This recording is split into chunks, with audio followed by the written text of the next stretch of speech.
You are watching Maulana Anis Bilgrami. Please subscribe. Also, don't forget to like, comment, and share.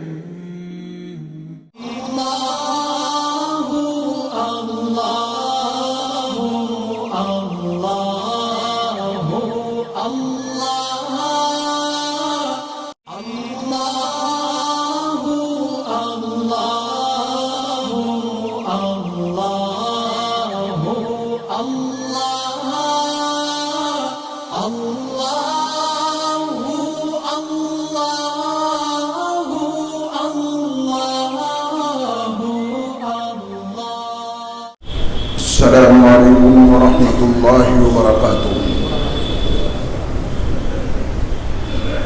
بسم اللہ الرحمن الرحیم۔ الحمد للہ رب العالمین، والصلاة والسلام علی سید المرسلین وعلى آلہ وأصحابہ وأزواجہ وذریاتہ وأہل بیتہ اجمعین، اما بعد۔ گزشتہ 2 جمعوں سے مساجد کے آداب اور احکام کا بیان چل رہا ہے۔ آج کے درس میں بھی مساجد کے آداب اور احکام کے تعلق سے کچھ اہم اور ضروری باتیں آپ کی خدمت میں پیش کرنی ہیں۔ دنیا میں جتنی بھی مسجدیں ہیں وہ سب اللہ کے گھر ہیں، اور اس نسبت کی وجہ سے مسجدوں کے فضائل، ان کے آداب اور احکام کا جاننا ہر صاحب ایمان کے لیے لازم اور ضروری ہے۔ ہم اور آپ جو نمازیں مسجدوں میں آ کے ادا کرتے ہیں، اگر یہی نماز اپنے گھر میں پڑھیں تو کیا دونوں نمازوں میں کچھ فرق ہوگا؟ ثواب کے اعتبار سے جی ہاں، بہت بڑا فرق ہے۔ نماز کی تکبیر تحریمہ سے لے کر السلام علیکم ورحمۃ اللہ تک نماز کے جتنے بھی اذکار و اعمال و ارکان ہیں وہ سب آپ اپنے گھر میں ادا کریں، کوئی کسر نہ رہے۔ قیام، رکوع، قومہ، سجود، جلسہ، قعدہ، سلام، اور اس میں جو کچھ پڑھا جاتا ہے وہ سب اپنے گھر میں کریں، بس نماز ادا ہو جائے گی۔ اور اسی نماز کو اسی طرح آپ اللہ کے گھر میں آ کے ادا کریں، 25 گنا، اور ایک روایت کے مطابق 27 گنا اضافے کے ساتھ آپ کو ثواب ملے گا۔ یہ اضافہ کیوں ہو گیا؟ کام تو اتنا ہی ہے جو اپنے گھر میں کر رہے تھے۔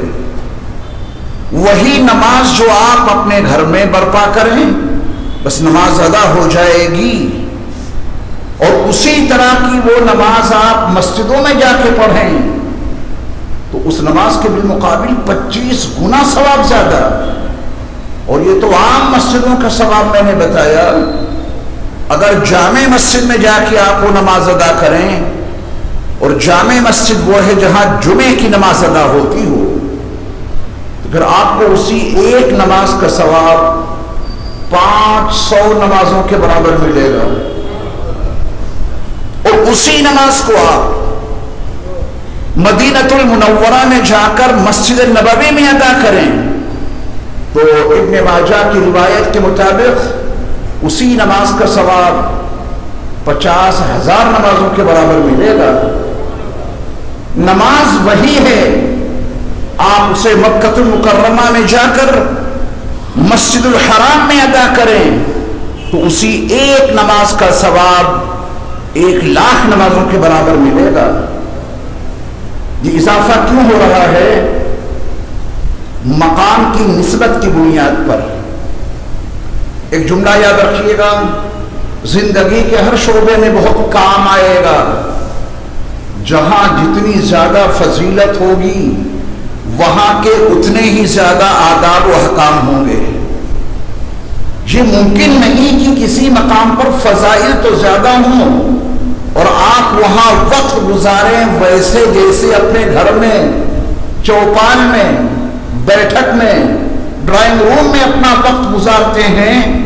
اگر ویسے ہی وقت وہاں گزاریں جہاں فضیلتیں زیادہ ہیں تو محرومی کے سوا کچھ نہیں ہوگا. میں نے آپ کے اپنے گھر اور اس مسجد اللہ کے گھر میں حدیث کے تناظر میں جو فضیلت واضح کی ہے، یقیناً یہ فضیلت ہمیں اور آپ کو اپنے گھر میں نہیں مل سکتی. 27 گنا یا 25 گنا اضافے کے ساتھ ثواب ایک نماز کا اپنے گھر میں نہیں مل سکتا. اسی وجہ سے اہل ایمان جوق در جوق نمازوں کو ادا کرنے کے لیے مسجدوں میں پہنچتے ہیں، کیونکہ آپ کو معلوم ہے کہ یہاں ثواب زیادہ ملے گا. رسول مکرم صلی اللہ علیہ وسلم نے نمازوں کو مساجد میں ادا کرنے کی جو تاکید کی اور اس کے فضائل بتائے تو پھر ساتھ میں یہ بھی واضح کر دیا کہ ایمان والو تمہیں اللہ کے گھر میں وقت کیسے گزارنا ہے. اس سے پہلے کہ دروس میں آپ کو یہ بات معلوم ہو چکی ہے کہ جب مسجد کے لیے روانہ ہوں اپنے گھر سے تو وضو اپنے گھر میں کریں، راستے میں ملے گا کیا وہ میں آپ کو بتا چکا ہوں. دروازے پہ پہنچ گئے آپ مسجد کے، کیا ایسے ہی داخل ہو جائیں گے؟ نہیں، آداب ہیں اور ان کی پوری وضاحت آپ کے سامنے کی جا چکی ہے کہ جب آپ مسجد کے دروازے پر پہنچیں تو کیا پڑھ کر اور کیا کرتے ہوئے اندر آنا ہے. آپ نے وہ سب کچھ سمجھا اور مجھے امید ہی نہیں بلکہ یقین کامل ہے کہ ہمارے جن احباب نے، جن بھائیوں نے ان اسباب کو سنا اور سمجھا اور یاد کیا، انشاءاللہ وہ انہی آداب کی رعایت رکھتے ہوئے اندر آ رہے ہوں گے. اللہ ہماری اور سب کی حاضری قبول فرمائے. اب آپ اندر آ گئے ہیں، اندر وقت کیسے گزرے گا آج کے درس میں آپ کو یہ سمجھنا ہے. وضاحت کی جا چکی ہے بیٹھنا کہاں ہے. گزشتہ جمعے کو میں نے آپ کو بتایا تھا کہ مسجد میں داخل ہونے کے بعد اللہ کے گھر میں بیٹھنے کی ترتیب کیا ہے.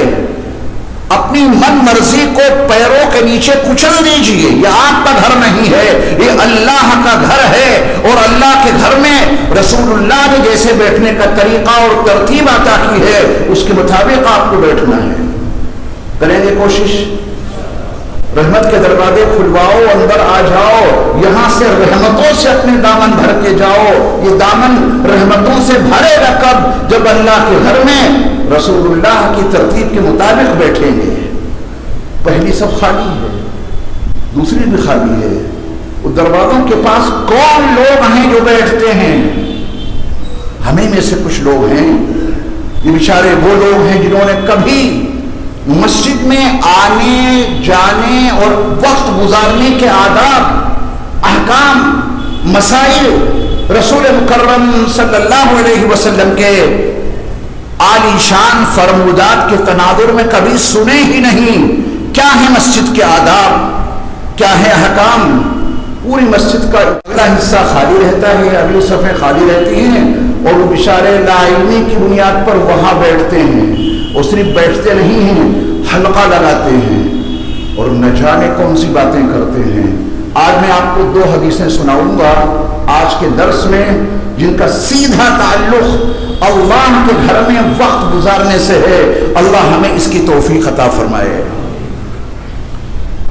نبی مکرم صلی اللہ علیہ وسلم کے ایک بڑے معروف صحابی ہیں جن کا نام نامی اسم گرامی سیدنا انس بن مالک رضی اللہ تعالی عنہ ہے. اور جو حدیث میں آپ کو سنا رہا ہوں یہ صحیح حدیث ہے. امام حاکم نے المستدرک میں اس کو ذکر کیا ہے، صحیح حدیث. حضرت انس بن مالک رضی اللہ تعالیٰ عنہ فرماتے ہیں کہ رسول مکرم صلی اللہ علیہ وسلم کا فرمان عالی شان ہے کہ آپ علیہ الصلوۃ والسلام نے فرمایا کہ ایک زمانہ ایسا بھی آئے گا. توجہ سے سنیے اور اپنے حالات کو اس حدیث کی روشنی میں دیکھیے. اگر یہ بیماری نہیں ہے آپ کے اندر، ہمارے اندر، تو اللہ کا شکر ادا کریں، اور اگر یہ بیماری ہے تو اس حدیث کو سن کے آج سے ہی ارادہ کریں کہ اللہ کے گھر میں بیٹھ کر ہم یہ حرکت کبھی نہیں کریں گے، کیونکہ رسول اللہ صلی اللہ علیہ وسلم نے اس سے منع کیا ہے۔ سیدنا انس بن مالک رضی اللہ تعالیٰ عنہ فرماتے ہیں کہ رسول مکرم صلی اللہ علیہ وسلم نے ارشاد فرمایا کہ ایک زمانہ ایسا آئے گا کہ لوگ مسجدوں میں حلقے بنا بنا کر بیٹھیں گے، حلقے دائرے بنا بنا کے مسجدوں میں بیٹھیں گے۔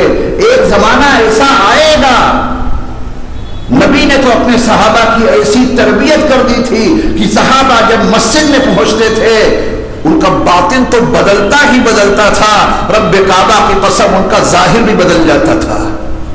باطن کا مجھے نہیں معلوم آپ کے باطن میں کیا ہے، اور میرے باطن کا آپ کو نہیں معلوم کہ میرے اندر کیا ہے، لیکن ظاہر تو دکھتا ہے۔ ہمارے کتنے بھائی ہیں جب وہ مسجد میں آتے ہیں تو ان کا ظاہر بتاتا ہے کہ ان کے گھر کے ڈرائنگ روم اور اللہ کے اس گھر میں بیٹھنے میں کوئی فرق نہیں۔ جیسے وہ اپنی دکانوں پر بیٹھتے ہیں وہی انداز ہے اللہ کے گھر میں بیٹھنے کا، اور جیسے وہ اپنے گھروں میں مجلسوں میں بیٹھکوں میں بیٹھ کر بات کرتے ہیں وہی طرز ہے ان کا اللہ کے گھر میں بیٹھ کے باتیں کرنے کا۔ ظاہر میں تو کوئی تبدیلی دکھائی نہیں دے رہی ہے۔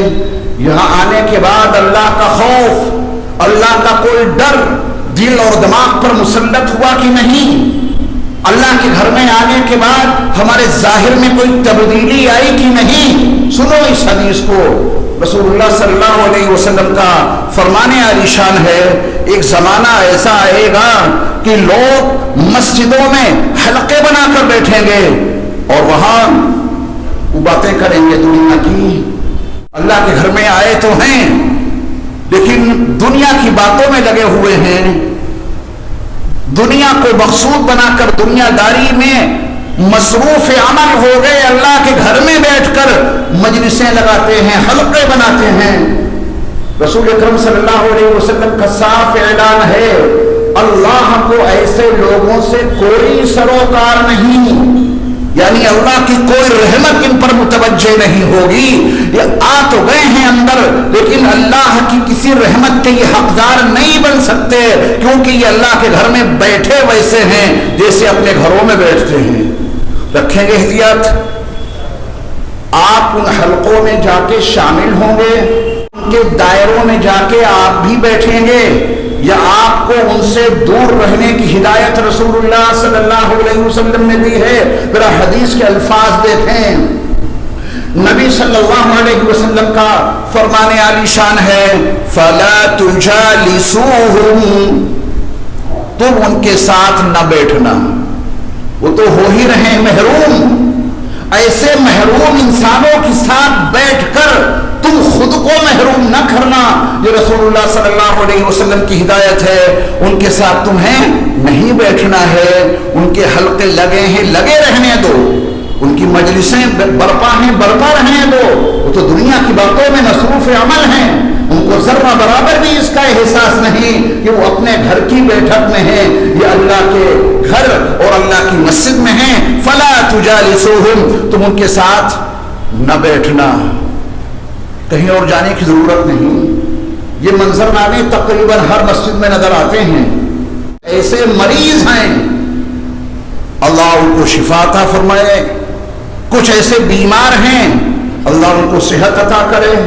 جب وہ آتے ہیں تو یہاں نہیں بیٹھتے، وہیں بیٹھ کر اور حلقہ بنا لیتے ہیں، اور افسوس کی بات یہ ہے قبلہ رخ، قبلے کی طرف منہ کر کے بیٹھنے کی بجائے پیٹ کرتے ہیں، ان کے منہ ادھر سڑک کی طرف مشرق کی طرف رہتے ہیں، ان کا حلقہ بن جاتا ہے 2 3 4 لوگوں کا، اور وہ باتوں میں مصروف ہو جاتے ہیں، ان کے دوست احباب آتے ہیں وہ اسی میں شامل ہو جاتے ہیں۔ نبی کہتے ہیں کہ تمہیں ایسے لوگوں کے ساتھ نہیں بیٹھنا ہے جو مسجد میں بیٹھ کر حلقے لگا کر دنیا کی باتیں کرتے ہیں۔ آپ کون سی باتیں کرتے ہیں؟ یہاں آ کر جب گریبان میں منہ ڈال کے دیکھیں گے تو آپ کے پاس دنیا کی باتوں کے سوا کچھ نہیں ہوگا۔ آئیے پہلی صف کو پور کرتے ہوئے دوسری تیسری صف میں بیٹھیے ترتیب سے، اور نماز سے پہلے اللہ کے ذکر میں مصروف عمل ہو جائیں۔ یہاں بیٹھیں قرآن کی تلاوت کرنے میں مصروف ہو جائیں، یہاں بیٹھیں ذکر الہی میں مصروف عمل رہیں، یہاں بیٹھ کر صلاۃ و سلام پڑھیں، نبی علیہ الصلوۃ والسلام کی بارگاہ میں درود و سلام بھیجیں، جو آپ ذکر عبادت کر سکتے ہیں وہ کرتے رہیں۔ ہم اور آپ تو اپنے اپنے گناہ معاف کرانے کے لیے اور اللہ کی رحمتوں کو اپنے دامن میں بھرنے کے لیے یہاں آئے ہیں، کریں گے ایسا انشاءاللہ۔ صحیح بخاری کی ایک حدیث سنیے، اس کے راوی ہیں حضرت سعید ابن یزید، وہ فرماتے ہیں کہ میں مسجد نبوی میں موجود تھا، حضرت عمر ابن خطاب رضی اللہ تعالی عنہ امیر المومنین بھی مسجد نبوی میں تشریف فرما تھے۔ سعید ابن یزید کہتے ہیں کہ کسی شخص نے مجھے کنکری ماری، آواز دے کر نہیں بلایا کہ مسجد میں آواز نہ بلند ہو جائے، ہلکی سی کنکری دی، سعید ابن یزید کو ایسے مار دی، وہ متوجہ ہوئے، حضرت عمر ابن خطاب رضی اللہ تعالی عنہ نے ان کو اشارے سے بلایا، سعید ابن یزید امیر المومنین حضرت عمر ابن خطاب رضی اللہ تعالی عنہ کے پاس پہنچے، حضرت عمر نے کہا کہ وہ دو لوگ بیٹھے ہیں، ان کو بلا کے میرے پاس لاؤ۔ سعید ابن یزید کہتے ہیں کہ حضرت عمر ابن خطاب رضی اللہ تعالی عنہ کے حکم کے مطابق میں ان دونوں لوگوں کے پاس گیا اور ان کو بلا کر امیر المومنین حضرت عمر ابن خطاب رضی اللہ تعالی عنہ کی خدمت میں لا کے پیش کر دیا۔ صحیح بخاری کی حدیث آپ کو سنا رہا ہوں، یہ میرے لیے بھی سبق ہے اور آپ کے لیے بھی، خدا کرے ان صحیح حدیثوں کی روشنی میں ہم اور آپ اللہ کے گھر میں اپنا وقت گزارنے والے بن جائیں۔ سعید ابن یزید جب ان دونوں لوگوں کو امیر المومنین حضرت عمر ابن خطاب رضی اللہ تعالیٰ عنہ کی خدمت میں لا کے حاضر کر دیا تو حضرت عمر نے پوچھا کہ تم لوگ کہاں سے آئے ہو، کہاں کے لوگ ہو؟ کہا کہ ہم طائف سے آئے ہیں، من اہل طائف، طائف کے رہنے والے ہیں۔ یہ انہوں نے اپنا تعارف کرایا حضرت عمر ابن خطاب رضی اللہ تعالیٰ عنہ کے پوچھنے پر۔ اگلی بات گرہ میں باندھنا، حضرت عمر نے فرمایا کہ اگر تم طائف کے نہ ہوتے، ادھر کی دیہات کے نہ ہوتے، اگر تم یہاں شہر کے ہوتے تو میں تمہیں سزا دیتا، کیونکہ تم نبی کی مسجد میں بیٹھ کے باتیں کر رہے تھے، نئے نئے ہو، تمہیں ابھی آداب نہیں معلوم۔ اگر تم یہاں مدینہ منورہ کے ہوتے، شہر کے، جہاں نبی کی مسجد اور مسجد میں جانے کے آداب بتائے جا چکے ہیں، سکھائے جا چکے ہیں، اگر تم شہر کے ہوتے تو میں تمہیں سزا دیتا، کیونکہ تم مسجد میں بیٹھ کے دنیا کی باتیں کر رہے ہو۔ چھوڑ اس لیے رہا ہوں کہ گاؤں دیہات کے ہو، یعنی آئندہ ایسی حرکت مت کرنا۔ آج تمہیں بھی معلوم ہو گیا کہ مسجد میں باتیں نہیں کی جاتی ہیں، رسول اللہ صلی اللہ علیہ وسلم نے مسجد میں باتیں کرنے، آوازوں کو بلند کرنے سے سختی سے منع کیا ہے۔ کیا آج کے دور میں ہے کوئی ایسا امام جو مسجد میں باتیں کرنے والوں کو طلب کرے اور ان سے یہ کہے کہ تم آئے کہاں سے ہو؟ پوچھ سکتا ہے کوئی امام؟ پوچھ تو سکتا ہے اگر آپ چاہیں۔ آپ نے کب چاہا کہ آپ کی اصلاح کی جائے؟ امام کو اتنا پاور آپ کو دینا پڑے گا کہ جو لوگ مسجدوں میں باتیں کرتے ہیں اور زور زور سے کرتے ہیں، امام انہیں طلب کرے اور ان کو سزا دینے کی بھی دھمکی دے دے کہ آئندہ اگر یہ حرکت کی تو تمہیں سزا دی جائے گی۔ ایسا کوئی امام کر سکتا ہے آج کے دور میں؟ کر اس وجہ سے نہیں سکتا کہ آپ نے امام کو امام مانا کب؟ آپ کی نگاہوں میں امام غلام ہے، آپ کا ملازم ہے، آپ کا نوکر ہے، تبھی وہ کہتا ہے کہ جو جیسا کر رہا ہے کرنے دو، کون مصیبت لے ان لوگوں سے کہ جو صحیح بات کہنے پر بھی مخالف ہو جاتے ہیں، صحیح بات بتانے پر دشمنی پر آمادہ ہو جاتے ہیں۔ آپ کو کوئی امام کچھ کیوں نہیں بتاتا ہے؟ آپ کو کوئی امام آج کے دور میں یہ باتیں کیوں نہیں سناتا ہے؟ جبکہ سب کچھ احادیث میں موجود ہے، آپ کے حلقے لگے رہتے ہیں، آپ کی باتیں اللہ کے گھر میں زور زور سے ہوتی رہتی ہیں۔ ہے کوئی امام جو منع کرے؟ معلوم ہے اماموں کو سب کچھ کی منع کرنا چاہیے، وہ اس وجہ سے نہیں منع کرتے ہیں کہ ان ظالموں کا ظلم کون جھیلے گا؟ یہ جس ڈگر پہ جا رہے ہیں جانے دو، جب بھی آپ کی اصلاح نہیں ہو پا رہی ہے۔ کسی بات کو برا مت ماننا، جب کبھی آپ کو قرآن و حدیث کی روشنی میں آپ کی اصلاح کے لیے کوئی بات کہی جائے، اس کو دل کی گہرائیوں سے تسلیم کر لینا، کیونکہ یہ فقیر اپنی بات نہیں آپ کو بتا رہا، آپ کے رسول کی بات آپ تک پہنچا رہا ہے۔ جھوٹی حدیثیں نہیں، صحیح حدیثوں کے حوالوں سے آپ کو میں سمجھا رہا ہوں۔ آپ میری بات کوئی ذاتی ہو اسے بالکل ٹھکرا سکتے ہیں، لیکن اللہ اس کے رسول کی بات جب آپ کو بتاؤں تو اسے ماننا ہی پڑے گا، تبھی تو آپ یہاں آ کر اپنے دامنوں کو اللہ کی رحمت سے بھر سکتے ہیں۔ کتنے لوگ ایسے ہیں جن کی زندگی گزر جاتی ہے مسجدوں میں آتے آتے، نمازوں کو ادا کرتے کرتے، مسجد کے آداب کی رعایت کیے بغیر وہ اندر آتے ہیں، اور اندر ان کا وقت جیسے گزرتا ہے اس زبان سے بیان کرنا ضروری نہیں، اسے ہم اور آپ اپنی آنکھوں سے دیکھتے ہیں۔